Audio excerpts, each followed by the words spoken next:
Nhận định Bồ Đào Nha, Cộng hòa Séc, Ronaldo lập siêu kỷ lục. Nếu ra sân và ghi bàn ở trận đấu với Cộng hòa Séc, Ronaldo sẽ thiết lập nên những kỷ lục vô tiền khoáng hậu ở đấu trường Euro. Bồ Đào Nha được đánh giá là một trong những ứng viên sáng giá cho chức vô địch của Euro 2024. Được ngoài sở hữu huyền thoại sống của bóng đá thế giới Ronaldo, Bồ Đào Nha còn có nhiều ngôi sao chất lượng khác trong đội hình. Ở Euro 2024, Bồ Đào Nha cũng nằm ở bảng đấu không quá khó, khi đó là những đối thủ như Thổ Nhĩ Kỳ, Cộng hòa Séc và Georgia. Có lẽ đối thủ lớn nhất của Ronaldo và các đồng đội trong bảng F là Thổ Nhĩ Kỳ. Hai đội bóng còn lại như Cộng hòa Séc và Georgia bị đánh giá yếu hơn nhiều. Trong trận ra quân, Bồ Đào Nha sẽ đối đầu với Cộng hòa Séc. Đây rõ ràng là cơ hội để thầy trò huấn luyện viên Martinez giành chiến thắng để có khởi động thuận lợi tại Euro 2024. Nếu xét về chất lượng đội hình, Bồ Đào Nha được định giá tới 1,05 tỷ euro, trong khi Cộng hòa Séc chỉ là 187,9 triệu euro. Thành tích đối đầu của Bồ Đào Nha cũng áp đảo hoàn toàn so với Cộng hòa Séc. Theo đó, trong 5 lần so tài gần nhất, Bồ Đào Nha giành 4 chiến thắng và chỉ thua 1 trận. Thất bại gần nhất của Bồ Đào Nha trước Cộng hòa Séc đã cách đây 28 năm. Thậm chí, trong 3 lần đối đầu gần đây, Bồ Đào Nha giành 3 chiến thắng và duy trì thành tích giữ sạch lưới.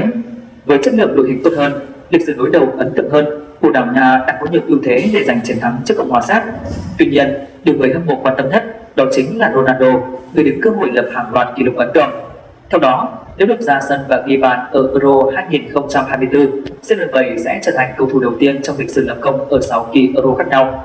Bên cạnh đó, Ronaldo còn trở thành cầu thủ 39 tuổi đầu tiên ghi bàn tại Euro, đồng thời là cầu thủ đầu tiên ghi 15 bàn ở các kỳ Euro.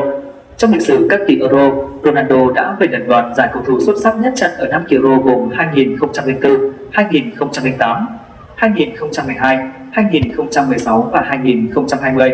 Nếu như đoạt danh hiệu này một lần nữa ở Euro 2024, Ronaldo sẽ đào sâu thêm kỷ lục của chính mình. Tính đến thời điểm này, Ronaldo là chân sút vĩ đại nhất của đội tuyển Bồ Đào Nha. CR7 đã ghi được 14 bàn ở 5 kỳ Euro 2004, 2, 2008, 1, 2012, 3, 2016, 3 và 2020, 5 và 8 bàn ở 5 kỳ World Cup 2006, 1, 2010, 1, 2014, 1, 2018, 4 và 2022, 1. Nếu Ronaldo ghi được ít nhất 3 bàn nữa tại Đức, cựu cầu thủ Real Madrid sẽ trở thành cầu thủ đầu tiên trong lịch sử ghi từ 25 bàn thắng trở lên ở các vòng chung kết Euro và World Cup. Với dàn nhân sự như hiện tại và phong độ cao của Ronaldo thể hiện trong suốt thời gian qua ở cấp câu lạc bộ cũng như đội tuyển quốc gia, không ngoại trừ khả năng CR7 sẽ lập kỷ lục vô tiền khoáng hậu sau trận đấu với Cộng hòa Séc. Trận đấu giữa Bồ Đào Nha vs Cộng hòa Séc tại bảng F Euro 2024 diễn ra vào lúc 2 giờ ngày 18 tháng 6 theo giờ Việt Nam.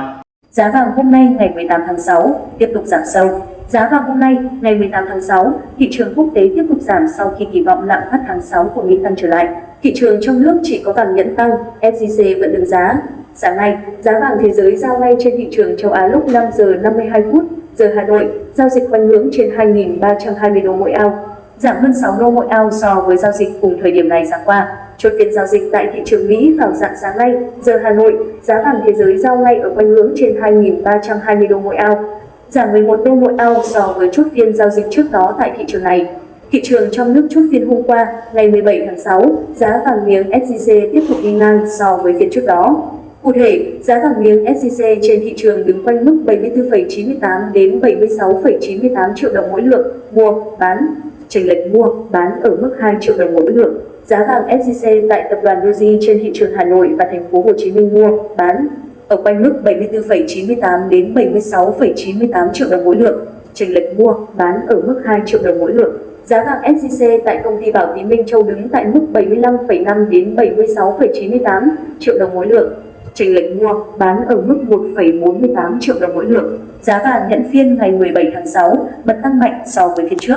Cụ thể, nhẫn tròn trơn vàng dòng Thăng Long tại công ty Bảo Tín Minh Châu đứng ở mức 74,28 đến 75,58 triệu đồng mỗi lượng mua, bán, tăng mạnh 400.000 đồng mỗi lượng cả chiều mua và chiều bán so với chốt phiên trước. Chênh lệch mua, bán là 1,3 triệu đồng mỗi lượng. Vàng nhẫn Doji Hưng Thịnh Vượng 9.999 của tập đoàn Doji tại thị trường Hà Nội đứng ở mức 74,3 đến 75,55 triệu đồng mỗi lượng, tăng mạnh 250.000 đồng mỗi lượng chiều mua và chiều bán so với chốt phiên trước. Chênh lệch mua, bán ở mức 1,2 triệu đồng mỗi lượng. Giá vàng thế giới giảm khi kỳ vọng lạm phát tháng 6 bất ngờ tăng trở lại. Cụ thể, Đại học Michigan đã khảo sát và đưa ra số kỳ vọng lạm phát tháng 6 tại Mỹ tăng lên 3,3%, bằng với tháng 5 và cao hơn mức dự báo 3,2%. Cùng với đó, chỉ số giá xuất khẩu từ mức giảm 0,1% lên mức tăng lên 0,6%. Chỉ số giá nhập khẩu đi ngang ở mức tăng 1,1%. Chuyên gia nhận định, với những mức dự báo kỳ vọng lạm phát và giá xuất khẩu tăng, có nghĩa là giá bán hàng từ những nhà máy của Mỹ tiếp tục tăng cao. Điều này đã khiến thị trường lo ngại rằng lạm phát trong thời gian tới của Mỹ khó giảm như kỳ vọng. Như vậy thì Cục Dự trữ Liên bang Fed cũng sẽ còn lùi thời gian hạn lãi suất, có thể không ở cuối năm nay mà sang đầu năm sau. Lãi suất còn giữ lâu thì sẽ còn gây áp lực lên giá vàng. Cùng với đó, nền kinh tế Trung Quốc vừa công bố ngày 17 tháng 6 cho biết doanh số bán lẻ tháng 5 tăng 3,7% so với cùng kỳ. Và trong 5 tháng đầu năm nay đã tăng 4,1% so với cùng kỳ năm ngoái. Đây là chỉ số chính phản ánh sức tiêu dùng của người dân Trung Quốc. Giá trị sản lượng công nghiệp gia tăng của Trung Quốc trong tháng 5 cũng tăng 0,3% so với tháng trước và tăng 5,6% trong tháng 5 so với cùng kỳ năm ngoái. Trong đó các lĩnh vực tăng cao là thiết bị tăng 7,5% và công nghệ tăng 10%. Chuyên gia nhận định cả sức mua của nội địa cũng như giá trị sản xuất công nghiệp tăng cho thấy nền kinh tế lớn thứ hai thế giới đang phục hồi tốt. Điều này sẽ kéo theo các nền kinh tế khác trong khu vực và thế giới cùng tăng trưởng. Hoạt động kinh tế tích cực sẽ làm giảm rủi ro trên thị trường và cổ phiếu của các doanh nghiệp cũng sẽ được các nhà đầu tư chú ý mua vào. Giảm lượng vốn tại các tài sản dự trữ vốn là vàng. Kết quả Euro 2024 mới nhất ngày 18 tháng 6, cú sốc liên tiếp xuất hiện. Romania và Slovakia đã liên tiếp tạo cú sốc với việc đánh bại các đối thủ được đánh giá cao hơn ở ngày ra quân Euro 2024, trong khi Pháp phải rất chật vật mới giành chiến thắng. Những đội bóng được đánh giá là cửa dưới đã liên tiếp tạo nên cú sốc ở loạt trận đêm 17 và rạng sáng ngày 18 tháng 6. Ở vòng bảng Euro 2024, Slovakia chính là đội tạo nên cú sốc lớn nhất kể từ đầu giải khi giành chiến thắng 1-0 trước đội tuyển Bỉ ở ngày ra quân. Bảng E, Ivan Skren giáng vai người hùng khi ghi bàn thắng duy nhất ở ngay phút thứ 7 để mang niềm vui trọn vẹn và đầy bất ngờ về cho Slovakia. Chiến thắng này giúp đoàn quân của huấn luyện viên Francesco Canzona có được lợi thế rất lớn trong cuộc cạnh tranh giành tấm vé vào vòng đấu loại trực tiếp. Bên kia chiến tuyến, đội tuyển Bỉ đang khiến nhiều người cảm thấy lo ngại sau những gì đã thể hiện trong ngày ra quân. Đi thi đấu bế tắc và các ngôi sao của họ đã không chứng tỏ được nhiều trước đối thủ của mình, đặc biệt hàng công với sự góp mặt của Romelu Lukaku tỏ ra khá vô duyên. Tiền đạo Romelu Lukaku thi đấu gây thất vọng trong hiệp 1 khi không thể ghi bàn sau những tình huống hoang mang trong hiệp 1 sang hiệp 2. Anh còn khá vô duyên khi đưa bóng vào lưới của Slovakia đến 2 lần nhưng đều bị từ chối. Điều này khiến Lukaku đi vào lịch sử với dấu ấn không hề mong muốn khi trở thành cầu thủ đầu tiên 2 lần bị công nghệ và từ chối bàn thắng tại Euro 2024. Thất bại ngày ra quân buộc đội tuyển Bỉ phải thay đổi khi bước vào cuộc chạm trán với Romania ở lượt trận thứ 2 nếu như không muốn bị loại ngay từ vòng bảng. Điều đã xảy ra với họ ở World Cup 2022. Tuy nhiên, nhiệm vụ đánh bại đội tuyển Romania của Kevin De Bruyne chắc chắn là điều không dễ khi mà đối thủ đang có được sự hưng phấn rất lớn. Trước đó, Romania cũng đã tạo cú sốc với chiến thắng đậm 3-0 trước Ukraine bằng các pha lập công của Nicolae Stasio, Radko Marin và Denis Dragu. Kết quả đầy bất ngờ này giúp đội tuyển Romania có được chiến thắng đầu tiên tại Euro sau 24 năm. Đội tuyển Romania cũng có được 3 điểm như Slovakia nhưng tạm đứng được bảng E nhờ có hiệu số và thắng bại tốt hơn. Nếu cùng giành chiến thắng hoặc chỉ ít hòa ở lượt trận thứ 2, cả hai đội Romania và Slovakia sẽ nắm chắc cơ hội để vượt qua vòng bảng.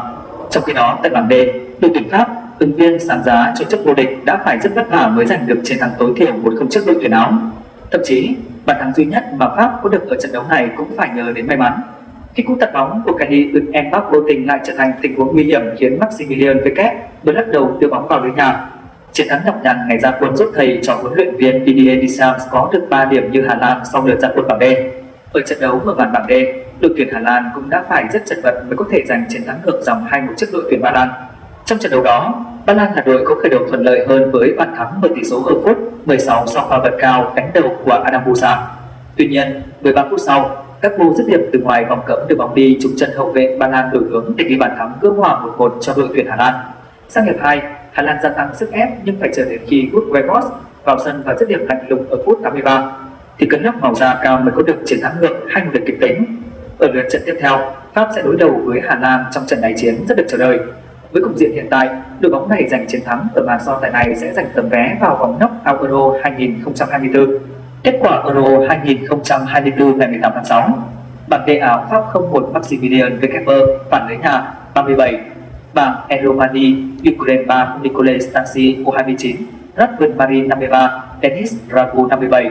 đi Slovakia không một Ivan Spreadsby.